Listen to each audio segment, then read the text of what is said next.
सामान्य अध्ययन MCQs हिंदी पाठ 6 पहला प्रश्न।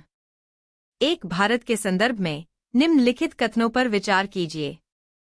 1. सूक्ष्म, लघु और मध्यम उद्यम विकास MSMED अधिनियम 2006 फीट के अनुसार जिनके संयंत्र और मशीनरी में निवेश 15 करोड़ रुपए से 25 करोड़ रुपए के बीच है, वे मध्यम उद्यम हैं। 2. सूक्ष्म, लघु और मध्यम उद्यमों को दिए गए सभी बैंक ऋण प्राथमिकता क्षेत्र के अधीन अर्ह हैं। उपर्युक्त कथनों में से कौन सा से सही है? A. केवल एक, B. केवल दो, C. एक और दो दोनों, D. न तो एक और नहीं दो। इस प्रश्न का उत्तर है B। अगला प्रश्न। 2. केंद्रीय बैंक डिजिटल मुद्राओं के संदर्भ में निम्नलिखित कथनों पर विचार कीजिए।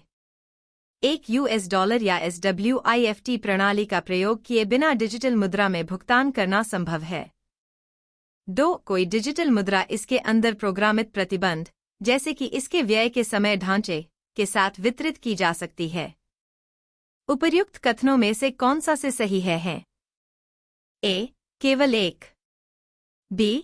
केवल दो, C. एक और दो दोनों, D. न तो एक और नहीं दो। इस प्रश्न का उत्तर है C। अगला प्रश्न। 3. वित्त के संदर्भ में शब्द बीटा किसे निर्दिष्ट करता है? A. अलग अलग प्लेटफॉर्मों से साथ साथ किसी परिसंपत्ति को खरीदने और बेचने की प्रक्रिया। B. किसी पोर्टफोलियो प्रबंधक की जोखिम और प्रतिफल के बीच संतुलन लाने की निवेश कार्यनीति। C. एक प्रकार का व्यवस्थागत जोखिम जो वहां उत्पन्न होता है जहां पूर्ण प्रतिरक्षा संभव नहीं है। D. एक संख्यात्मक मान जो पूरे स्टॉक बाजार में होने वाले परिवर्तनों के प्रति किसी स्टॉक के विचलनों को मापता है। इस प्रश्न का उत्तर है D। अगला प्रश्न। 4. निम्नलिखित कथनों पर विचार कीजिए। 1. स्वयं सहायता समूह सेल्फ हेल्प ग्रुप SHG कार्यक्रम मूलतः भारतीय स्टेट बैंक द्वारा वित्तीय रूप से वंचितों को लघु ऋण प्रदान कर प्रारंभ किया गया था। 2. किसी SHG में समूह के सभी सदस्य उस ऋण के लिए उत्तरदायित्व लेते हैं जो ऋण कोई अकेला सदस्य लेता है। 3. क्षेत्रीय ग्रामीण बैंक और अनुसूचित वाणिज्यिक बैंक SHG को समर्थन देते हैं। उपर्युक्त में से कितने कथन सही हैं? A. केवल एक, B. केवल दो, C. सभी तीन, D. कोई भी नहीं। इस प्रश्न का उत्तर है B।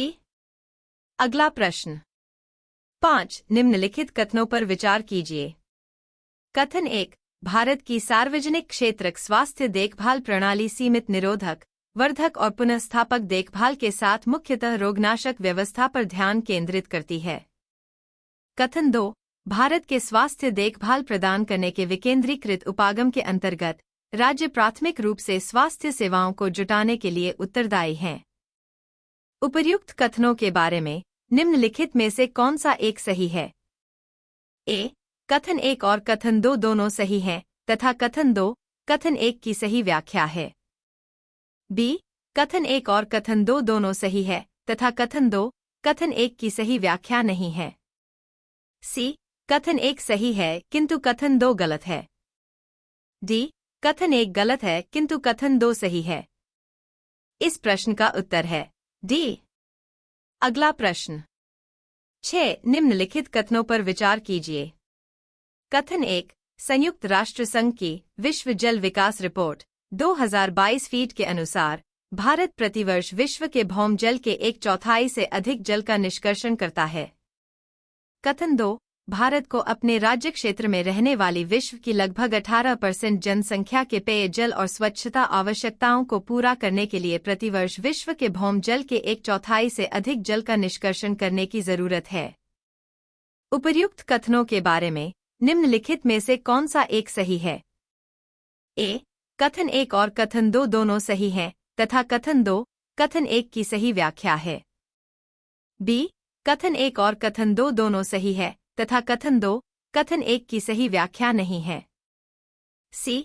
कथन 1 सही है किंतु कथन 2 गलत है। D. कथन 1 गलत है किंतु कथन 2 सही है। इस प्रश्न का उत्तर है सी। अगला प्रश्न 7 निम्नलिखित कथनों पर विचार कीजिए।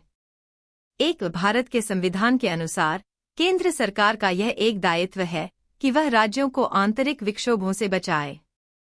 2 भारत का संविधान राज्यों को निवारक निरोध में रखे जा रहे किसी व्यक्ति को विधिक काउंसिल उपलब्ध कराने से छूट प्रदान करता है।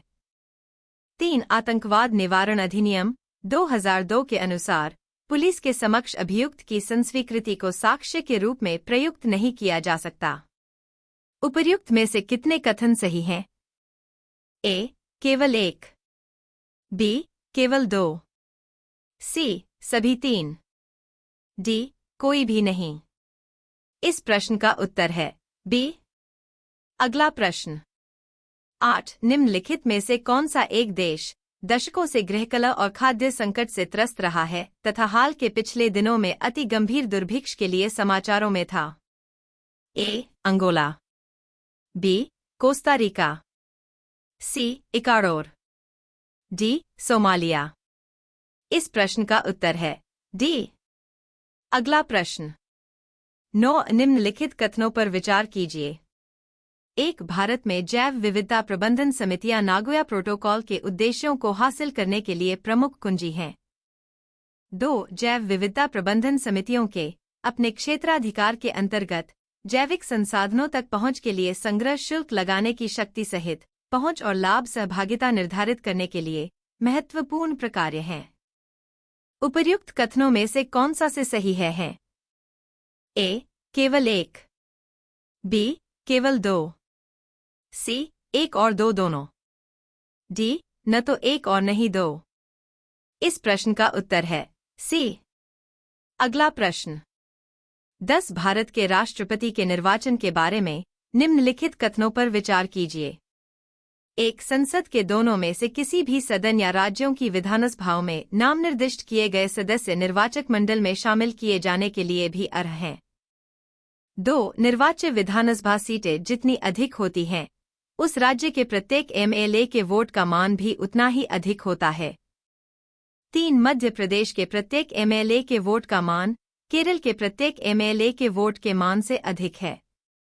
4 पुदुच्चेरी के प्रत्येक एमएलए के वोट का मान अरुणाचल प्रदेश के प्रत्येक एमएलए के वोट के मान से अधिक है, क्योंकि अरुणाचल प्रदेश की तुलना में पुदुच्चेरी में कुल जनसंख्या का निर्वाच्य सीटों की कुल संख्या से अनुपात अधिक है।